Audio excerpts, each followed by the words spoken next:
Ձեռք բերեք իտալական նրբագեղ ու բարձրակարգ սալիկների նշված տեսականին, վճարելով բացառիկ 4400 դրամ 1 քառակուսի մետրի համար։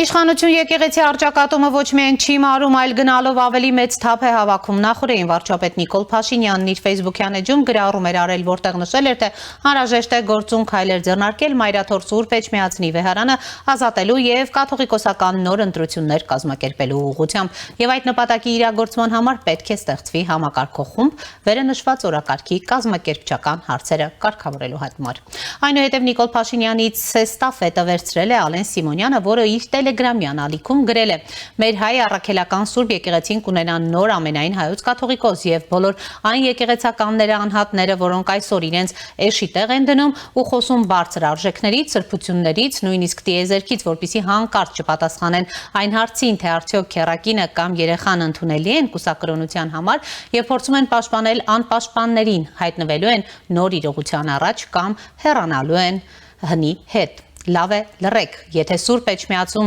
Էջմիածնում որոշներին թվում է, թե քարանձավներ մտնել մինչև անցնի վտանգը մարտավարությունը բան է փոխելու, սխալվում եք, եթե նույն շրջանակներում մարդ կա, ում թվում է, որ անօրինական գործողություններ անելը լուծում է լինելու եւ ինչ որ մեկին սև հագուստը իրեն ազատելու է օրենքի առաջ պատասխանատվությունից, ել ավելի շատ է սխալվում, ուստի որքան արագ առերեսվեք իրականության, այնքան բոլորիդ հեշտ կլինի։ Այս ամենի զուգահեռ երեք գիշեր հայրենի կուսակցության նախագահ Արթուր Վանեցյանի հորդորով հարյուրավոր մարդիկ մեկնել էին Զվարթնոց օդանավակայան, որպեսզի դիմավորեն Արաբական Էմիրատներից Հայաստան ժամանող ամենայն հայոց կաթողիկոսին։ Օդանավակայանում Գարեգին երկրորդ պատասխանելով լրագրողների հարցերին հանդես է եկել ուղերձով։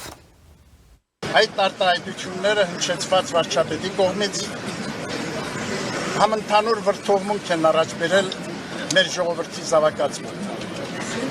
Իսպյուրս աշխարհի։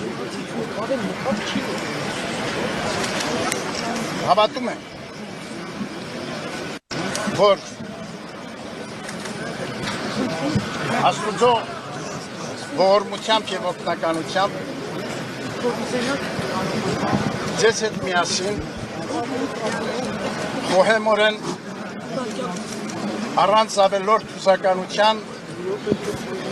ընդվզումների պիտի կարողանանք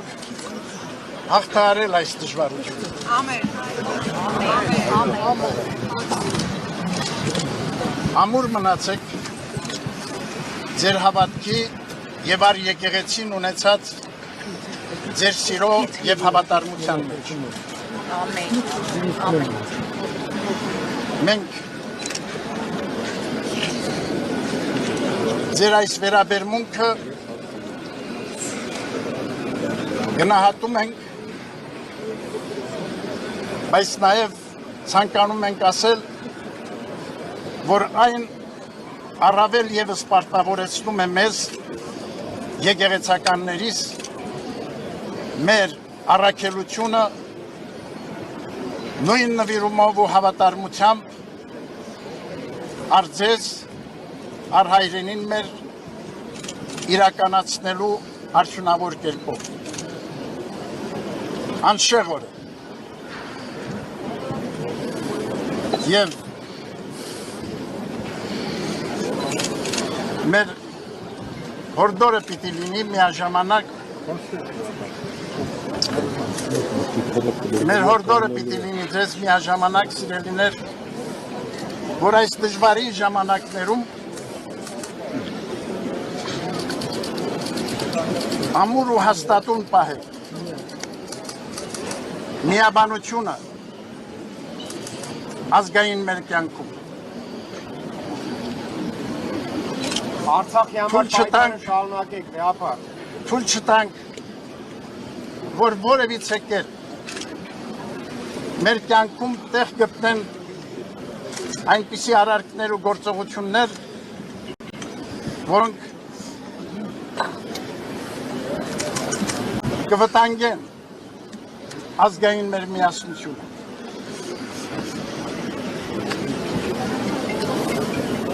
Մենք հավատում ենք, որ մեր միասնական ջանքերով մեր կարողությունների մեկտեղումով պիտի կարողանանք դիմակայել բոլոր փորձություններին եւ հարթել մեր կյանքի բոլոր դժվարությունները լավատեսության հույսով ու հավատով կերտել մեր եւ մեր զավակների վաղվա պայծառորը։ Աստված օգնական ու պահապան մեր ժողովրդին այսօր եւ հավիտյանս։ Վեհափառ Հայրապետը նաև նշեց, որ եկեղեցուն եւ եկեղեցականությանը վերաբերող հարցերը եկեղեցու կարգի համաձայն քննարկվում են համապատասխան մարմինների կողմից։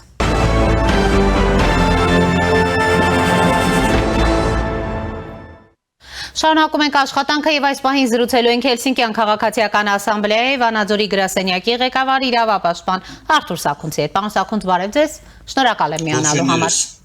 Ողջույնս Տիկիսյաններ, շնորհակալ եմ հրավերի համար։ Եվ այսպես, պարոն Սաքունց, նախ անդրադառնանք իրավիճակին, որն ունենք եկեղեցի իշխանություն հակամարտությանը, վարչապետի կաթողիկոսին, այսպես նոր կաթողիկոս ընտրելու կանոնակարգի առաջարկմանը եւ նաեւ վեհափառի Երևան վերադարձին, որին Երևանի օդանավակայանում դիմավորեցին մի շարք քաղաքական գործիչներ, քաղաքասարակության ներկայացուցիչներ, դուք ստեղծված իրավիճակը ինչպես եք գնահատում եւ այն ինչ վտանգներ է իր մեջ պարունակում, մինչեւ ուր կհասնի այս արճակատումը, համեցեք։ Ես ստիպված եմ վերստին հիշեցրել որոշակի սկզբունքներ եւ նաեւ որոշակի գնահատականներ, որ վաղուց տվել է։ Նախ առաջի հերթին եկեղեցին եւ պետությունը իրարից տարանջատ են։ Սա աշխարհիկ պետության սկզբունքն է։ Սա ինչ է նշանակում։ Այն որում ոչ միայն պետությունը եկեղեցուց է անջատ, եկեղեցին պետությունից, այլ նաեւ դպրոցից, կրթական համակարգից։ Սա որպես հիմնարար սկզբունքներ վերստին ամրագրենք։ Հաջորդը, որ երբ իր հայտնի հարցազրույցում Ռոբերտ Քոչարյանը հայտարարեց, որ ցանկալի կներ կամ դա որպես տարբերակ, որ առաքելական եկեղեցու որևէ հոգևորական, որը ըստ իրեն լայն համբավ ունի, բարի համբավ ունի հանրության շրջանում նա կարող է ղեկավարել ընդդիմադիր շարժում, այն ժամանակ ես հստակ մի բան ասացի, որ եկեղեցին եթե խառնվի քաղաքականության մեջ, ապա առաջին հերթին խոցելի է դարձնելու իրեն, որովհետև եկեղեցին քաղաքական ինստիտուտ չէ, եկեղեցին կուսակցություն չէ, քաղաքական, որը պետք է հանդես գա քաղաքական դաշտում որպես սուբյեկտ։ Մյուս կողմից այն ինչ որ հիմա առաջարկում է հանրապետության վարչապետը նոր կաթողիկոսի ընտրություն, դա հանդիսանում է պետության կողմից միավորման ներքին գործերի միջամտության ուղղակի փաստ։ Այսինքն պետությունն էլ չպետք է խառնվի որևէ միավորման ներսի ինչ որ գործընթացներին։ Ասեմ ձեզ, դա պատկերացրեք, որ օրինակ մեր կազմակերպության վրա վերցնենք կամ թեկուզ առաջին EM-ի կամ որևէ այլ միավորման, որ գործադիր իշխանությունը որոշի, որ այդ, ասենք, Հելսինկյան քաղաքացիական ասամբլեայի Վանաձորի գրասենյակի ղեկավարը պետք է փոխվի կամ աշխատակազմում կամ ներքին կանոնակարգում այսինչ նորմերը չեն պահպանվում եւ դա հետեւաբար այդ հիմք է տալիս, որ միջամտություն լինի կամ առաջին EM-ի գլխավոր խմբագիրը դուրս չի գալիս կամ ներքին ինչ որ նորմեր խախտվել են եւ պետք է հեռացվի եւ դրա համար եկեք ուրեմն ստեղծենք ինչ որ մարմին, որը կզբաղվի այդ կադրային փոփոխությամբ, որը նույնպես անթույլատրելի է։ Այսինքն սա որպես սկզբունքային մոտեցում։ Հիմա եթե խոսքը վերաբերում է նրան, որ ինչ հարցերում եկեղեցին խախտել է քաղաքական գործընթացներին մասնակից չլինելու այդ սկզբունքը, ապա դրա լուծումը պետք է լինի օրենքով, ոչ թե քաղաքական գործիքակազմով միջամտել կամ հայտնել նոր կաթողիկոսի կամ կաթողիկոսի նոր ընտրության մասին, որի իրականացման ընդհանրապես որևէ իրավական մեխանիզմ չկա, բացի այն, որ կա գոյություն ունի առաքելական եկեղեցու ներքին կանոնակարգով, թե ինչպես են կաթողիկոսներին ընտրում եւ ինչ սկզբունքով եւ այլն։ Եթե կան հարցեր, որոնք ուղղված են կապ չունի ՀՔԱՎ-ի գործունեությանը կամ իմ գործունեությանը կամ առաջին էմի գործողությանը կամ որևէ այլ միավորման գործողությանը, դրա համար կան իրավական ընթացակարգեր։ Եթե կա հանցավոր քրեորեն հետապնդելի արք, դրա համար հարուցում է քրեական գործ։ Բայց քաղաքական միջոցներով այն է գործադիր իշխանության կողմից որևէ միավորման ներքին կյանքին միջամտելը համարվում է անթույլատրելի միավորումների ազատության անհամաչափ միջամտություն է։ Միավորումների ազատությունը բացարձակ չէ, ճիշտ հասկացանք, բայց եթե միավորումների ազատության սահմանափակում է ենթադրում կամ նրա ինչ-որ նկատմամբ գործողություններ, ապա դա պետք է լինի միայն օրենքով եւ իրավական միջոցներով եւ ոչ թե նման ոչ օրինական մեղմ ասած միջոցներով հարցերի լուծում։ Իսկ ընդհանրապես, եթե դու ավելի փորձենք, ավելի ընդլայնենք, եկեղեցու եւ պետության հարաբերությունների այն աղճատվածությունը, որ ի հայտ եկավ Ռոբերտ Քոչարյանի նախագահության օրոք,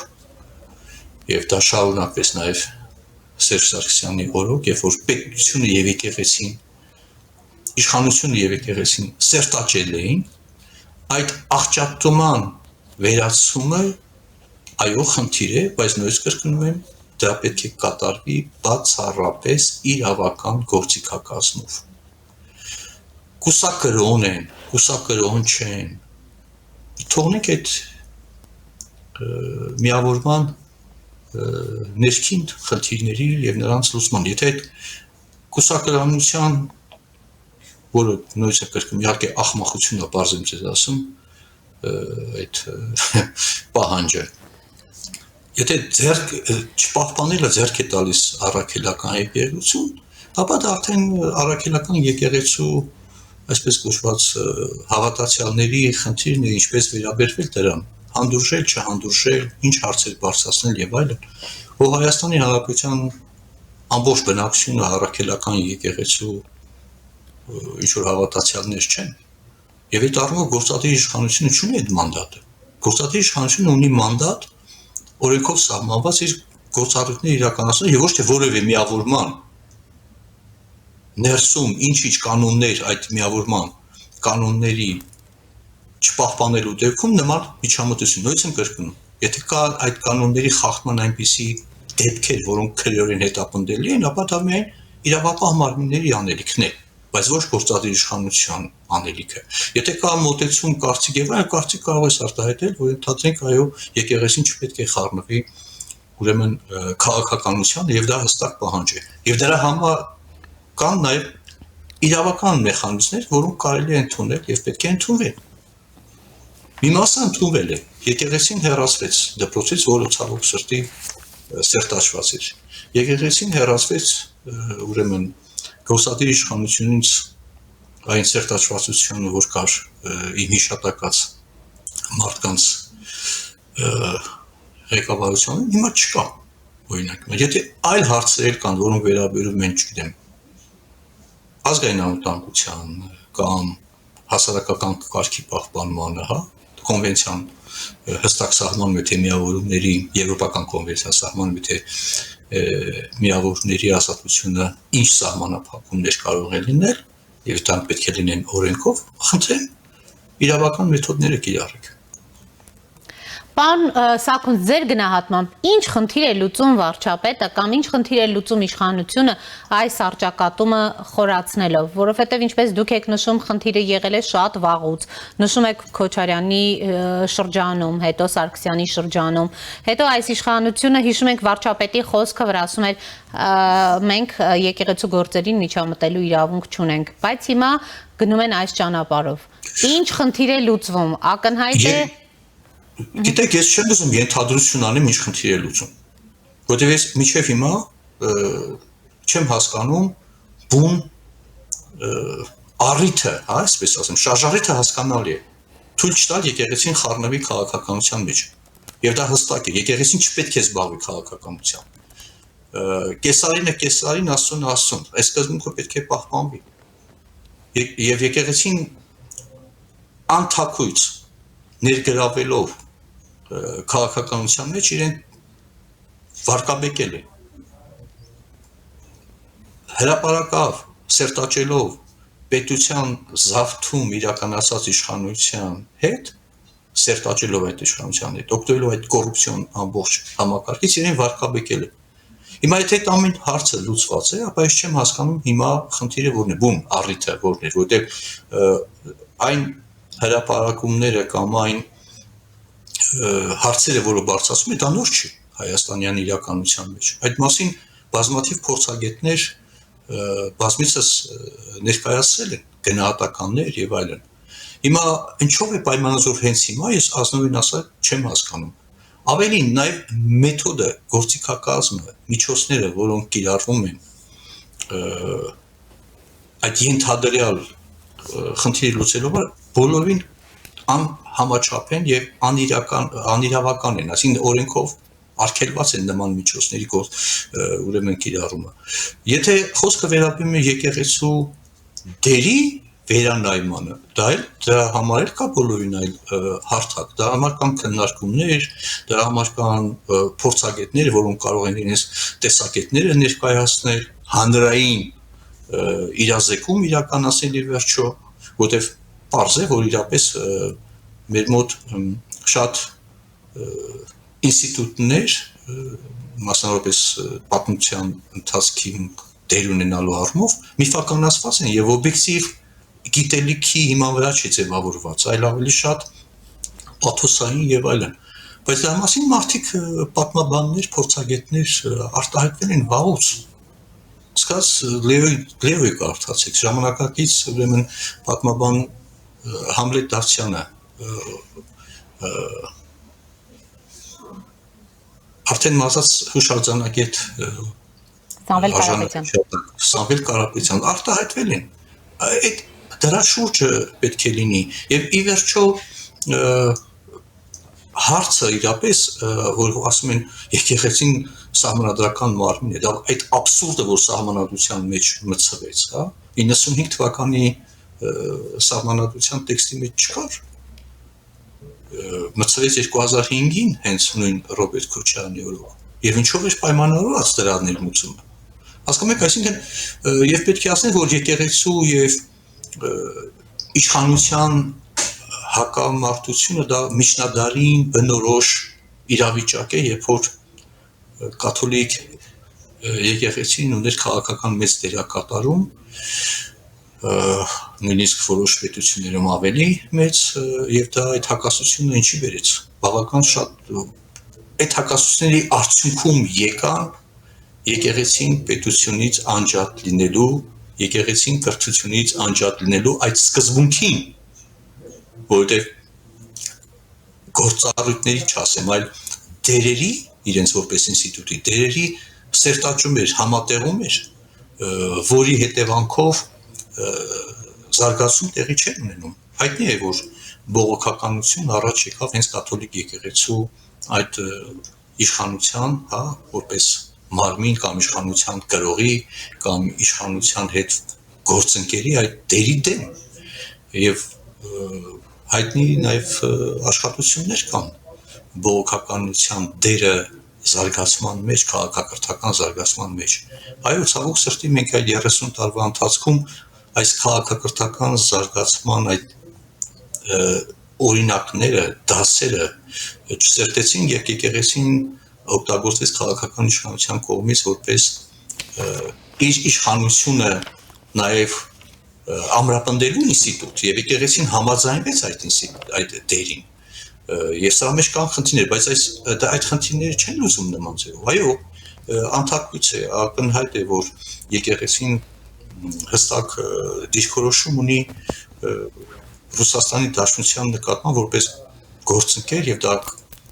ոչ թե գործընկեր, այլ նույնիսկ դաշնակից, չգիտեմ, անվտանգության երաշխավոր, այն դեպքում, երբ որ այդ ռեժիմը Ռուսաստանում հակամարտկային ու մարդատյաց ռեժիմ է,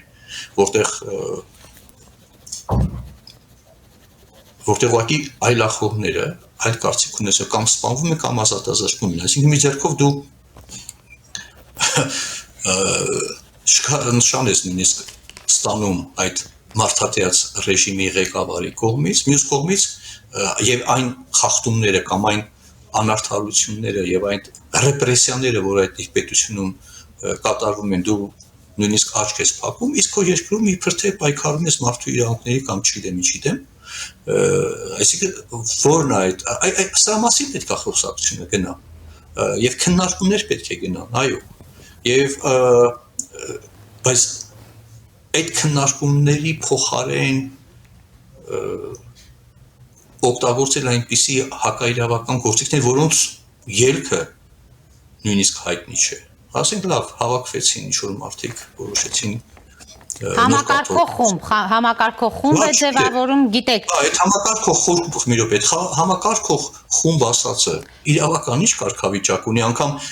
այդ նույն եկեղեցու ներքին կանոնների տեսակետից, ասենք թե լեգիտիմության տեսակետից, երկու կաթոլիկոս են ունենալու, մեկը եկեղեցու կողմից կապ չունի թե ինչպես ընտրված, ճիշտ հասկացեք։ Մյուսը իշխանության կողմից կարգված ղեկավար, այսինքն այս գործընթացը ինքը բացի իրավիճակը ել ավելի անհասկանալի անորոշ դարձնելուց որևէ այլ արդյունքի չի հանգեցնելու, սա մասին է խոսքը։ Եվ կարծում եմ, որ պետք է ինչքան շուտ, այնքան լավ հրաժարվել նման միտումներից։ Գիտեք, եթե մի կողմը խախտել է, նկատի ունեմ եկեղեցին խախտել է պետության գործերին չմիջամտելու սկզբունքը, ապա դրա պատասխանը չի կարող լինել իշխանության կողմից միջամտելու, այսինքն այդ սկզբունքի խախտմամբ մոտեցումը, այսինքն խախտումը խախտումով չեն վերացնում, սա հստակ սկզբունք է, ոնց որ եթե ինչ-որ հանցավոր գործողություն է կատարում ինչ-որ անձ մեղադրում են, ապա չի նշանակում, որ այդ հանցագործության մեջ մեղադրվող կամ կասկածվող անձի նկատմամբ ապօրինի մեթոդներ պետք է կիրառել հանցագործության բացահայտման նպատակով, չէ՞, սա օրինակներ են բերում հասկանալի լինելու համար, որ իրապես նման միջոցները, գործիքները կամ այդ մոտեցումները հակաօրինական են, անթույլատրելի են, ավելին ինքը դուրս է եւ հակասում է հենց պետության եւ եկեղեցու մեկը մյուսից անկախ լինելու, որ այն իմաստով որ պետությունը չպետք է միջամտի եկեղեցու գործերին, եկեղեցին չպետք է միջամտի, ուրեմն պետության գործերին, այս սկզբունքի խախտման շարունակության հետ գործ ունենք։ Պարոն Սաքունց, եթե ամփոփենք, լավ, ի վերջո ստեղծված իրավիճակը փաստորեն իրավական լուծում չունի, ինչպես դուք եք նշում, վարչապետն էլ համակարգող խումբ է ասում ձևավորենք եւ տեսանք վեհապարն էլ ասաց, որ հավատում է, թե կհաղթահարենք այս դժվարությունը օդանավակայանում աջակիցների հետ զրույցում։ Ես չգիտեմ ով ինչ նկատի ունի հաղթահարում ձևակերպման հետ, որովհետեւ այդ հաղթահարման բովանդակությունը ինչպես են պատկերացնում, իրենք են հաղթարելու, շարունակելով իրենց քաղաքական անթակույց գործունեությունը, անթակույց աջակցությունը քաղաքական ընդդիմությանը, որի հետ իշխանություն են ունեցել դե ֆակտո ու դե յուրե, թե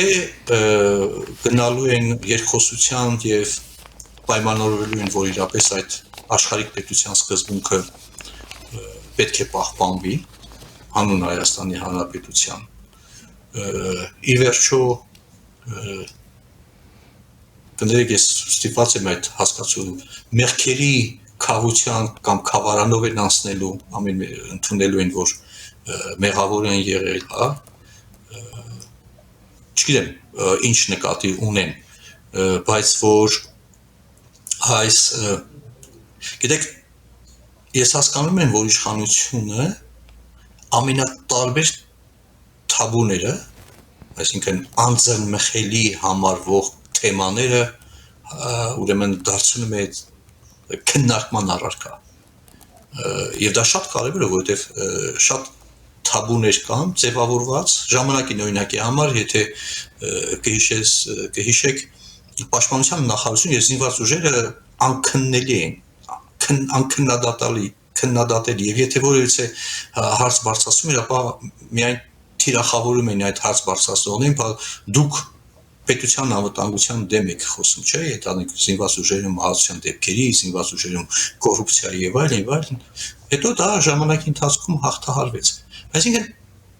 բայց թափուների անձնմխելիության այդ միջոցը կամ մոտեցումը այս կերպ չի կարելի, որովհետև ինքը ոչ թե խնդիրն է լուծում, այսինքն անքննելիության խնդիրն է լուծում, այլ այդ միջոցներով այդ անքննելիության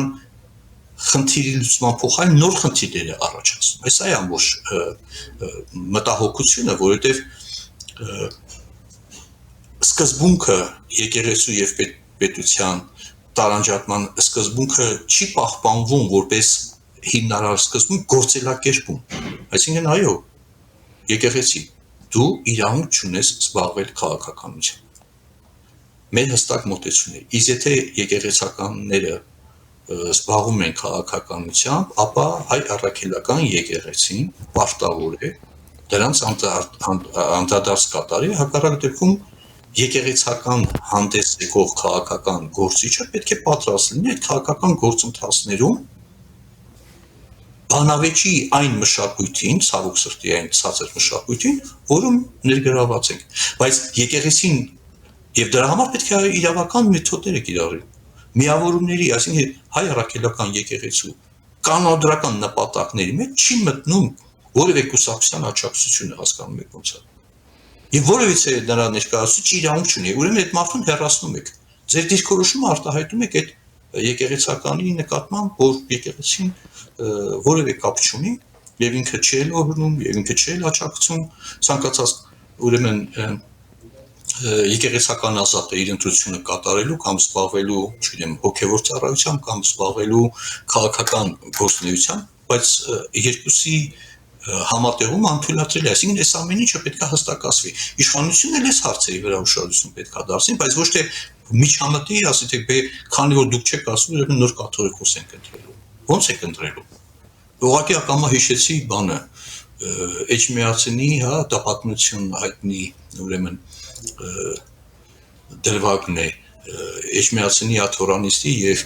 Կիլիկիայի թագավորության աթորանիստի, հա, Սիսի միջև այդ երկու աթոռի պատմությունը հայտնի, հա, դա ինչ բան ունի։ Պետք է ավելի շատ ճանաչելի դարձնել եկեղեցին որպես ինստիտուտ հանրությանը։ Մեր պատմությունը պետք է օբյեկտիվորեն անդրադառնա այդ հարցերին եւ ոչ թե միֆերին։ Այս սրանք են գործիքակազմը։ Այո, դուք երեխեքին կամ դպրոցական համակարգերում կամ թեկուզ նույն պատմության ֆակուլտետներում, այդ որ պատմաբաններ են դառնում, նրանք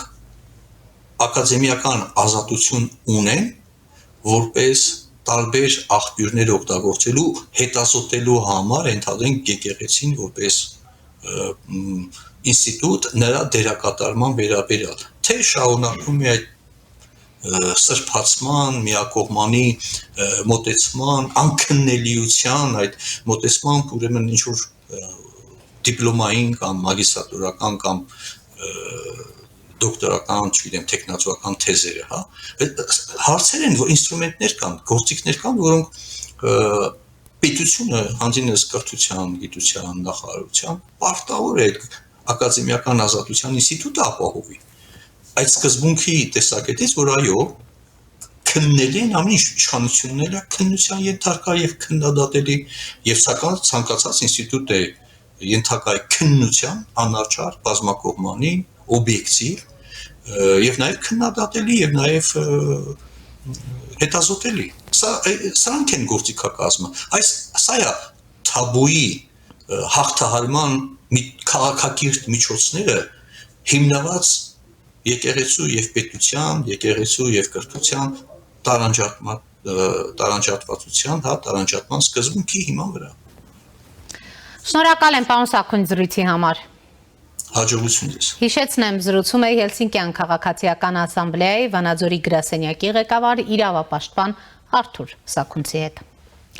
Այս ժամի համար այսքանն էինք նախատեսել, հետևեք մեր թողարկումներին, կհանդիպենք։